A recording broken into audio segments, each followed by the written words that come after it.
Mice ابن مالک اسلمی عرض کی یا رسول اللہ طہرنی، مجھے پاک کر دیجئے۔ میرے حضور نے فرمایا جاؤ اللہ سے معافی مانگو۔ وہ گئے اور معافی مانگی، بے چینی اتنی تھی، پھر آ گئے اور عرض کی طہرنی یا رسول اللہ، حضور مجھے پاک کر دیجئے۔ فرمایا جاؤ اللہ سے معافی مانگو۔ وہ گئے، معافی مانگی، پھر پلٹ آئے، تیسری مرتبہ، چوتھی مرتبہ۔ آقا کریم نے فرمایا فیما اطہرک، تمہیں کہا اللہ سے معافی مانگو، کریم ہے معاف کر دے گا، تم پھر پلٹ آتے ہو، تمہیں کس جرم سے پاک کروں؟ قال من الزنا، عرض کی مجھ سے بدکاری ہو گئی ہے اور میں چاہتا ہوں کہ دنیا پر فارغ ہو جاؤں۔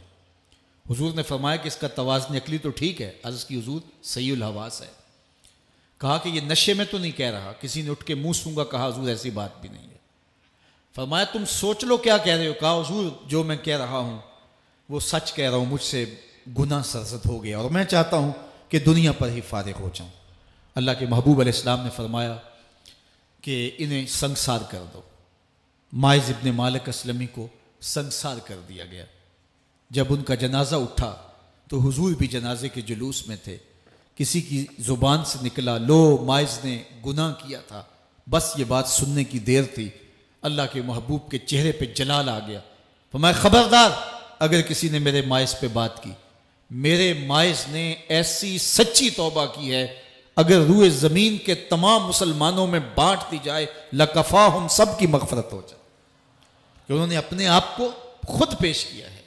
اب مائز ابن مالک کا جنازہ اللہ کے رسول نے خود پڑھایا، بلکہ مسلم کتاب الحدود میں ہے کہ ان کے جنازے کے دوسرے دن یا تیسرے دن حضور ان کے ہاں تشریف لے گئے، اور جب آقا گئے وہم جلوسن، تو لوگ وہاں بیٹھے ہوئے تھے، تو میرے آقا نے فرمایا استغفروا لمائز، مائز کے لیے بخشش اور مغفرت کی دعا کرو۔